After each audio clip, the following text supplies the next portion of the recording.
Bienvenidos Laura y Martín a El Altavoz. Estoy convencida de que vuestra experiencia como madre y padre de una niña con sordera va a ser de gran utilidad para un montón de familias que están al otro lado de la cámara, así que muchísimas gracias por vuestra aportación.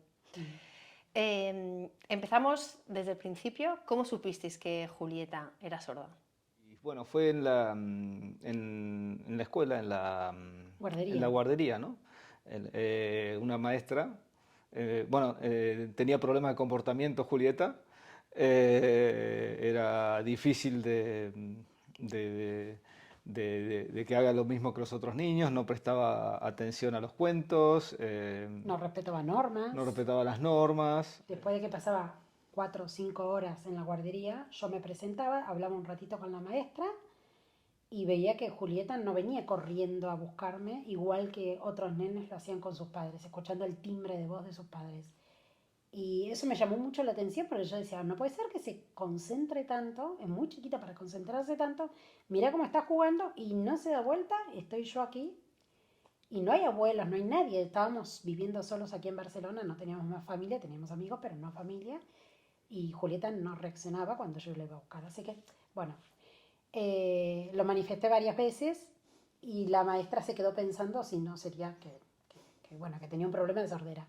La maestra prueba, golpea unas ollas, hace ruidos y se da cuenta que Julieta es la única que no se gira a buscar qué era lo que estaba provocando ese ruido. Y entonces cuando la fui a buscar a la tarde, vinieron varias maestras, me atajaron antes de entrar a clase y dijeron, tenemos que hablar contigo, te tenemos que dar una noticia. Y la noticia era, creemos que tu hija no escucha, no siente, tenés que ir al médico porque no. Y yo, wow. O sea, me até un montón de clavos. En realidad yo tenía problemas, porque tenía problemas. Veía que Julieta era muy diferente con respecto a Ramiro, que tenía 2 años antes, dos años más, mi otro hijo, al cual yo le hablaba desde que era chiquitito y siempre estaba por mí. Y Julieta pasaba de mí, no me seguía, no me hacía caso en casa. Entonces cuando me dijeron eso, eh, me até, o sea, me cayó bien que me digan algo y pensar que si ese era el tema, ese era algo que no iba entre mi hija y yo, nada, dije, vamos a ver.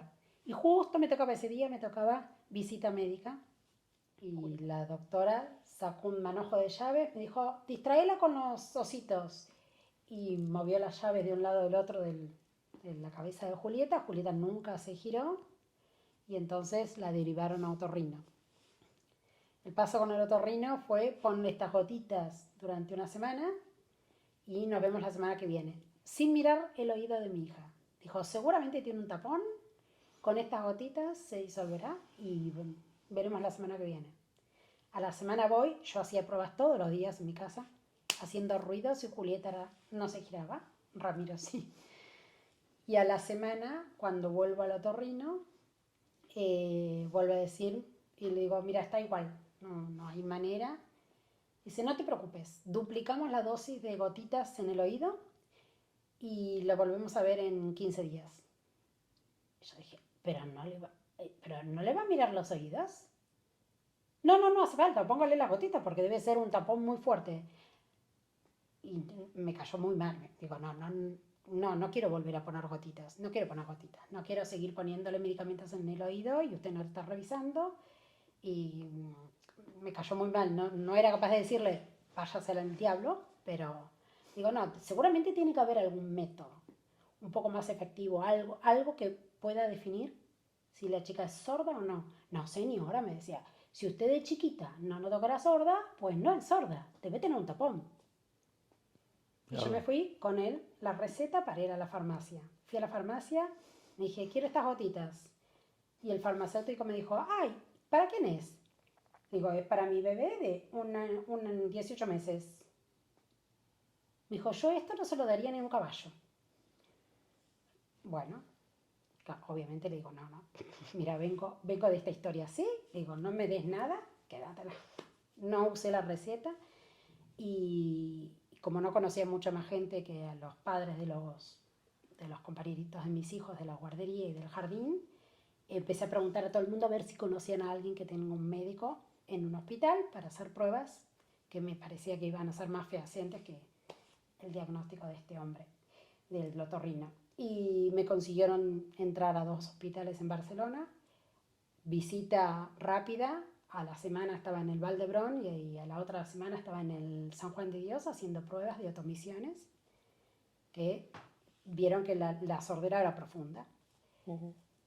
Bueno, por un lado es nada, ¿viste? Hablándolo con Martín, que no estaba aquí, con mi familia, que están en Argentina y nosotros en Barcelona, fue como fuerte, pero por otro lado yo me sentía mejor, porque había algo que no iba con mi hija, y yo era la única que estaba todo el día con mi hija.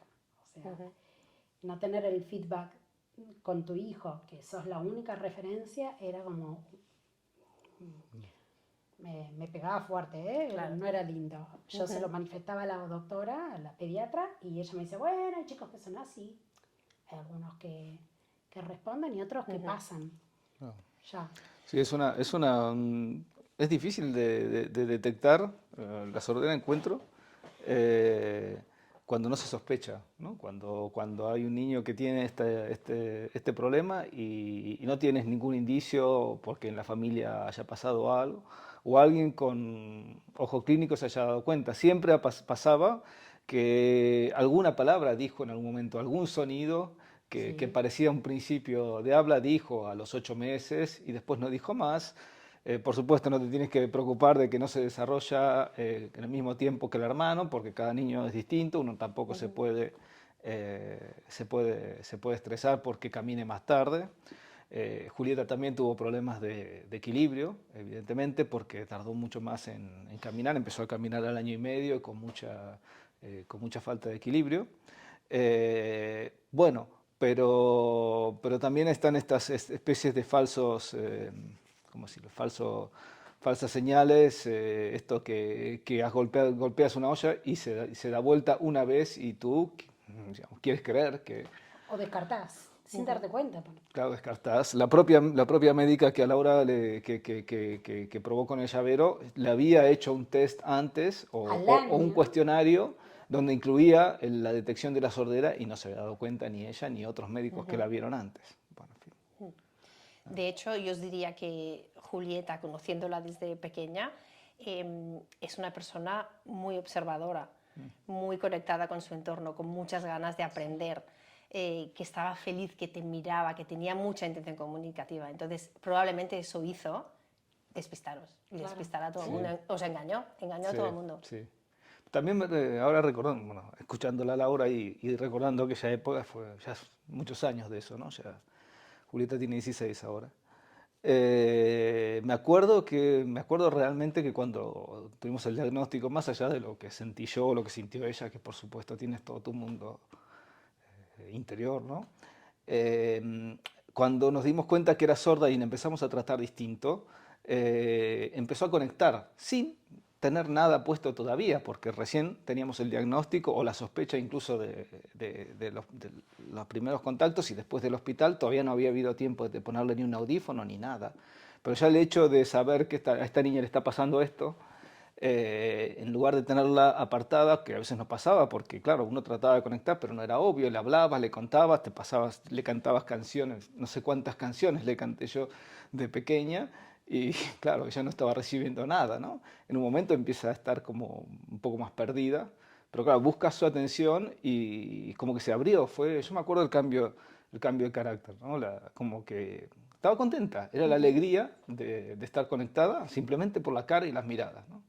Eso fue un momento lindo, ¿no? Cuando llegó el diagnóstico, ¿qué fue lo primero que pensasteis? Para mí, yo me sentí bien. Dije, por fin, ¿qué es esto lo que hay? Te juro que, o sea, lo sentía mucho estar sola con ella mucho tiempo y no recibir, o sea, eso es lo único que tengo. Cuando me di cuenta, bueno, cuando me enteré de este diagnóstico, bueno, son de las cosas que también siente que tiene que salir adelante, pero que al mismo tiempo fue un golpe, digamos, ¿no? O sea, tienes un niño, te haces ilusiones, o sea, sin proyectar su vida, pero quieres que sea independiente, que tenga que sea igual, no igual que los otros, que tenga todas las posibilidades y de repente te llega esto y tienes que hacer como una, no sé, una evaluación de daños, ¿no? Una vez llega el diagnóstico, ya lo tenéis confirmado. ¿Cuál fue el diagnóstico? Sordera Profunda, de sordera ambos profunda oídos, bilateral. bilateral.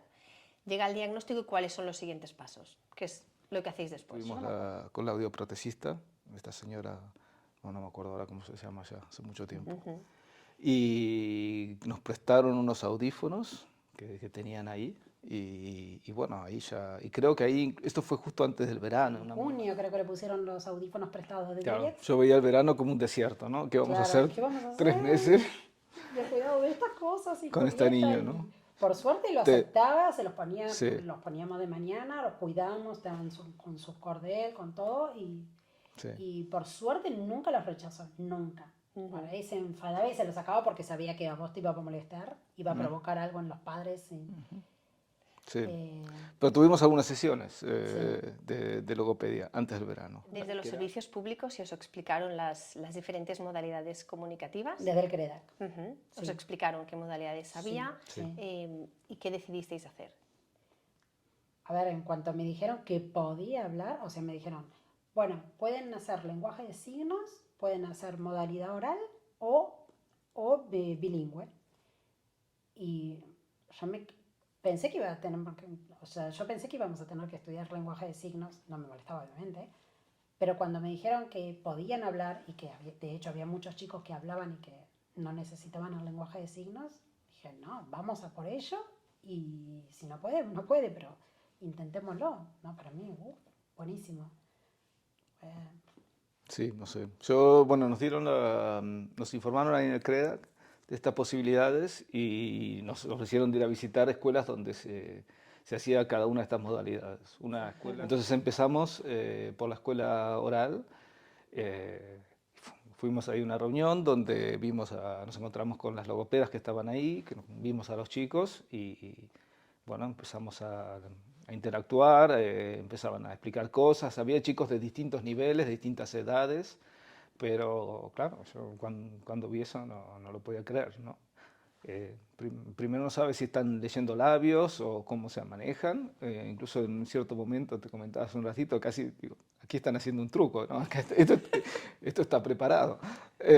Porque le hablaban de atrás y los niños respondían, y eran niños sordos realmente, ¿no? Y eso me impresionó mucho.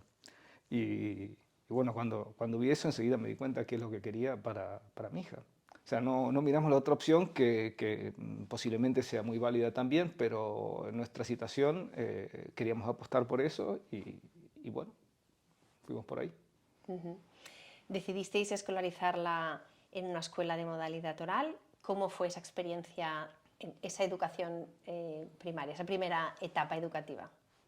Bueno, nos ofrecieron una escuela de integración de sordos, o sea, todo el resto de nenes eran normoyentes y algunos sordos que van a ser 2 máximo por clase. Julieta estuvo en una clase y bueno, nos ofrecieron esto y dijimos que sí, que queríamos esta modalidad y aparte tenían las logopedas dentro del horario escolar.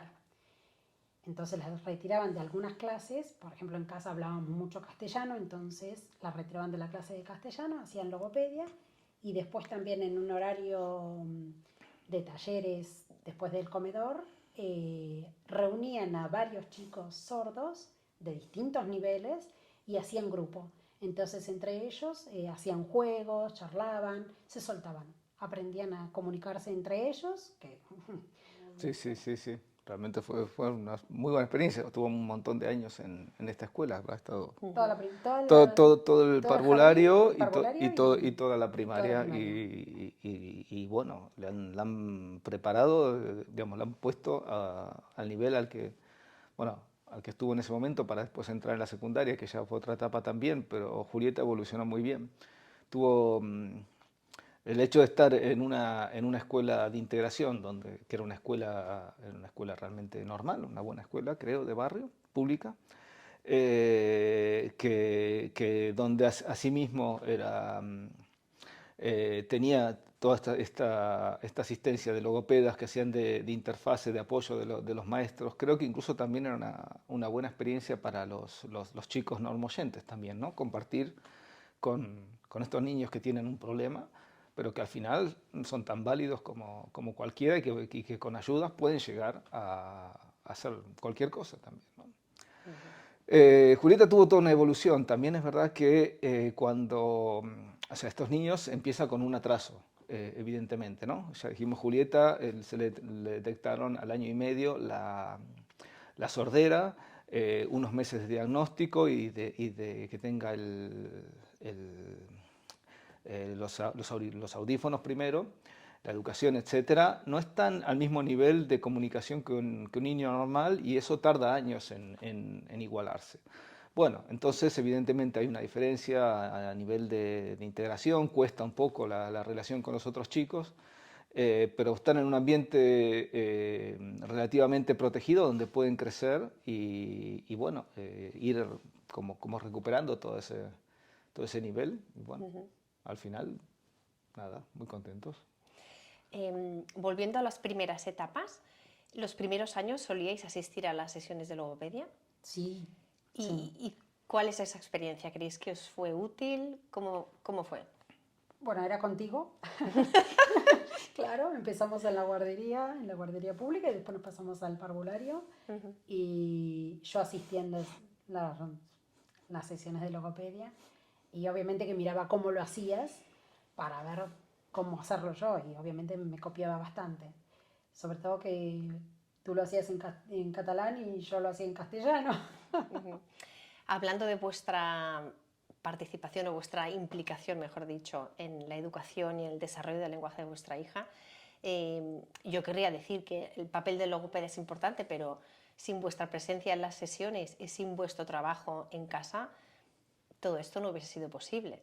O sea, vuestro nivel de implicación Familiar, debe sí, ser, sí.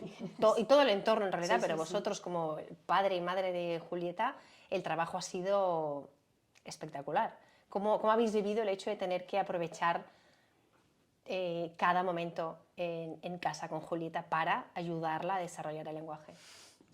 Bueno, o sea, era un poco un desafío. Había que, por otro lado, es un trabajo de mucha paciencia, ¿no? Porque no lo ves enseguida los frutos. Esto tarda meses, a veces años, ¿no? Pero realmente yo la veía receptiva y bueno, creíamos en esto, intentábamos ponernos a su nivel, buscar su atención y fue lindo también porque eso creo que creó lazos fuertes, ¿no? Sobre todo, digamos, Laura estaba muchas horas en esa época, ¿no? Era una época que Laura no estaba trabajando y compartía mucho tiempo y yo creo que todos esos juegos también articularon su relación, ¿no? Y bueno. No, Y el hermano también. y el hermano ¡Pum! participó, claro, Claro, todos claro, claro, hicimos, claro, giramos el foco. Ramiro era la claro, estrella, hasta ese momento era la estrella. Julieta venía bien, re bien, súper alegre, contenta, ¿verdad? Pero claro, pero no había feedback. claro. Súper contenta, pero ella haciendo su show. No podías entrar. En cambio, cuando giramos y dijimos, hosti, ¿es esto lo que hay? Y fuimos a por ella, conseguíamos que participe y entenderla, lo que estaba pasando. Pobre Ramiro, no sé cómo lo vivió. Se giró la Bueno, atención, pero bueno. bueno, para el hermano también tiene una dificultad toda esta situación, ¿no? Un hermano así normoyente, no sé, me acuerdo que nos preguntaba cuándo iba a hablar la hermana, por ¿Cuándo va? ejemplo, Sí. estaba claro, quería tener una hermana con la cual poder compartir, así tenían juegos, muchas veces juegos más físicos o juegos de gestuales, pero no podía interactuar igual que con un par y nos preguntaba eso. Bueno, o sea, ahora ya, ya quiere que se calle en realidad, Claro, ¿no? ya. ¿Qué recordáis cuando se le pusieron las primeras Le prótesis? pusieron unos audífonos y le cantaron el Sol Zulet, mostrándole las mismas imágenes con las cuales había trabajado con la logopeda, que eras tú, Laura. Y cantaron el Sol Zulet y Julieta se puso muy contenta, le encantó y puso cara de emoción, se emocionó mucho, trató de cantar igual también. Y al ratito, bueno, cuando nos fuimos de ahí, ya con las prótesis, se quedó dormida, pero era porque había sido tan emocionante. ¿Recordáis cuál fue su primera palabra? Mi recuerdo es que era una especie de cosas, de balbuceos incrementales que cada vez empezaban a aparecer más a palabras. Pues, ¿no? Yo me acuerdo antes de ir a buscar a Julieta a la clase para hacer la sesión de logopedia, solía preparar la clase de logopedia y bajar la persiana para que estuviese a oscuras, de forma que cuando yo iba a buscarla y la llevaba a la clase de logopedia se encontrara la clase a oscuras y dijéramos, hombre, así no se puede trabajar, tenemos que trabajar y hacer algo con luz porque si no, así no estamos cómodas. Entonces, yo le decía, vamos a levantar la persiana y vamos a decir, cada vez que levantamos la persiana, diremos amunt, que amunt es arriba en catalán. Y al decir amunt, amunt varias veces, ella empezó a decir también y a repetir au, que era amunt. ¿En qué momento llegó el implante coclear y por qué tomasteis esa decisión? Bueno, esto llegó, yo creo que fue una audiometría. Fue una audiometría que mostró que de uno de los oídos Julieta ya no estaba oyendo cada vez menos. Ella tenía unos restos auditivos, cuando le pusieron los audífonos estaba funcionando muy bien, pero esto depende de las células ciliadas, que en la situación de ellas se van perdiendo se iban perdiendo de forma acelerada. En un momento pasó esto y hubo alguna decisión médica, digamos, la doctora Venegas lo discutió con el equipo y nos vinieron a plantear. Pero bueno, también fue una situación para mí difícil, en el sentido de que, digamos, a mí, digamos, era difícil, pero tampoco tenía dudas. Es decir, o sea, es como, bueno, tienes que cruzar un puente que igual no te fías mucho, pero lo tienes que cruzar, sí o sí, ¿no? Estás tomando, igual que de alguna manera con la decisión de la lengua oral, lengua de signos, ahí tal vez, aquí es un poco más, yo lo noté más definitivo, ¿no? Estás tomando una decisión definitiva para alguien, ¿no? O sea, tienes un bebé, una niña de 3 años en ese momento y decides implantarla. Yo lo sentí como algo fuerte. Pero bueno, muy bien. Después, bueno, la operación fue dura, me acuerdo todo estar esperando ahí afuera. Cuando salió, todo había salido perfecto, no había habido ningún problema. Y luego fue esperar bueno, me acuerdo la salida de la operación, que Julieta tenía todo de vendas en la cabeza, era bastante divertida en realidad, y esperar el tiempo de activación, tarda un mes en poderse activar el implante. Nos habían dicho que incluso ese momento podía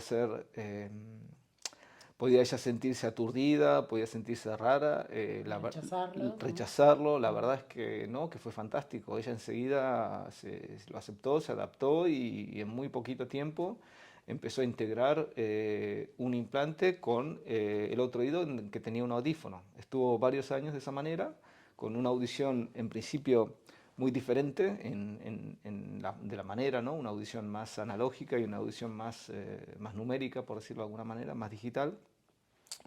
Y lo llevaba muy bien, realmente lo integraba muy bien, hasta que unos 4 años después, 3 años y medio después, en el otro oído le volvió a pasar lo mismo. Llevamos un día el audífono a reparar porque no oía más y nos dicen en GAES que el audífono estaba perfecto. Entonces, bueno, ahí otra vez la misma historia, ahí ya fue el segundo implante con el mismo equipo y bueno, desde ese momento es implantada bilateral, ¿no? Desde el primero fue a los 3 años y medio, el segundo a los 7 años y medio. Comentabais que vuestra lengua familiar es el castellano. Entonces, en casa habláis castellano. ¿Cómo habéis vivido el hecho de vivir en un territorio en el que conviven dos lenguas? Julieta, ¿cómo se ha desarrollado con dos lenguas a la vez? En la escuela se habla catalán, en el patio se habla catalán y con todos sus amigos hablaban catalán, Julieta.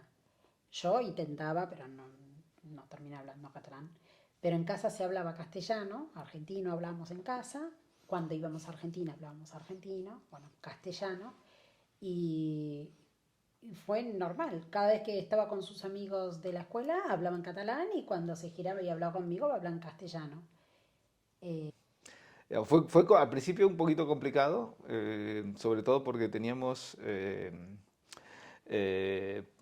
una indicación de que para acelerar el proceso del habla sería bueno que en la casa hablen la misma lengua, lógicamente.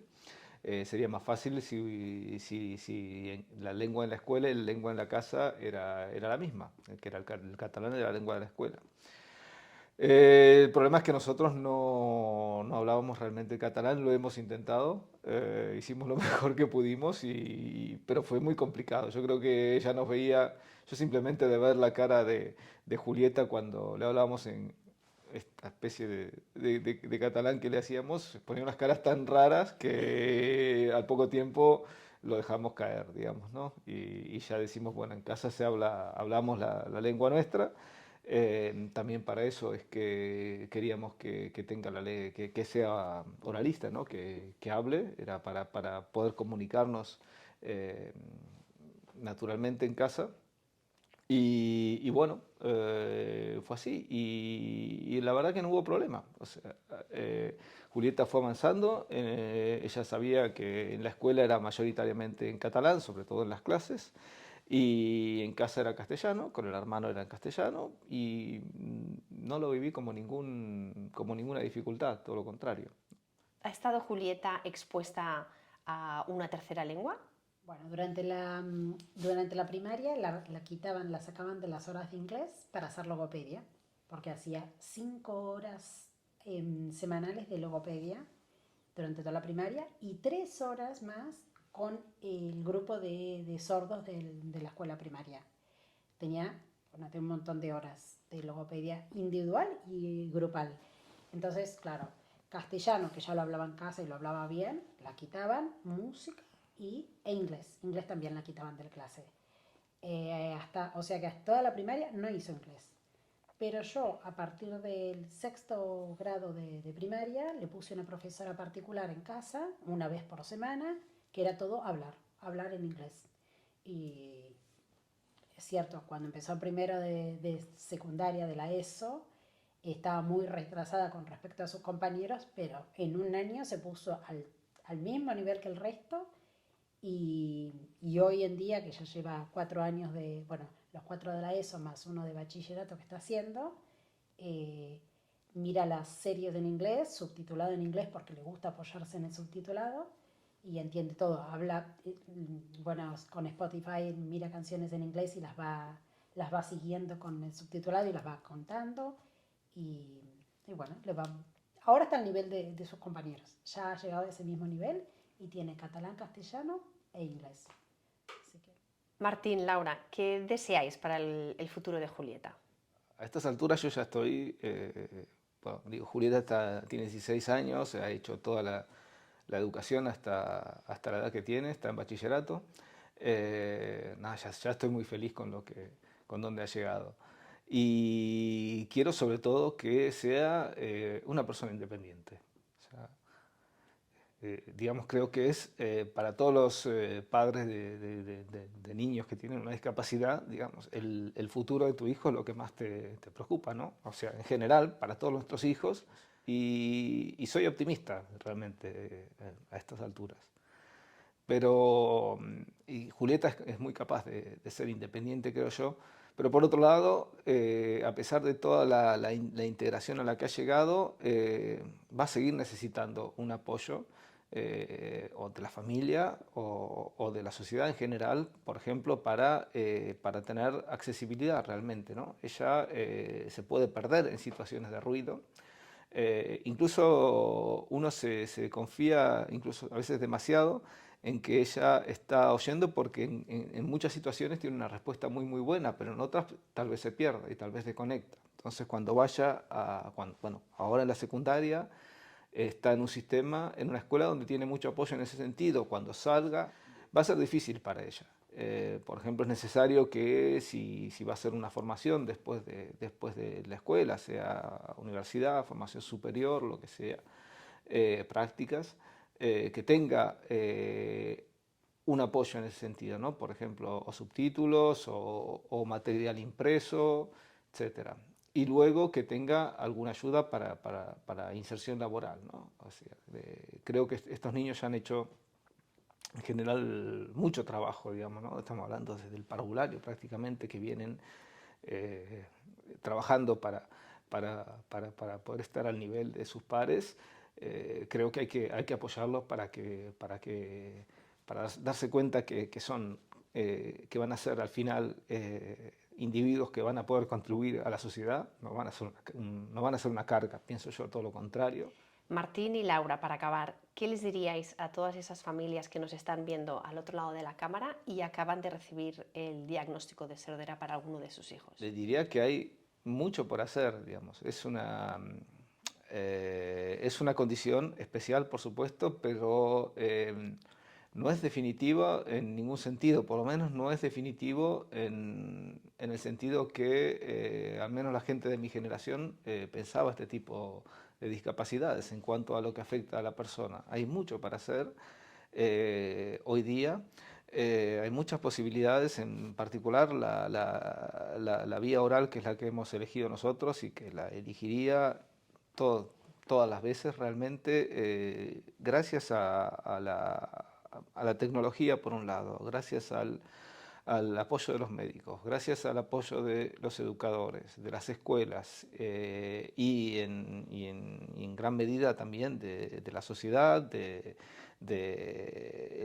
apoyo a las políticas públicas de inclusión, hacen que estos chicos al final puedan desarrollarse como personas plenas totalmente, ¿no? Hasta donde puedo decir yo.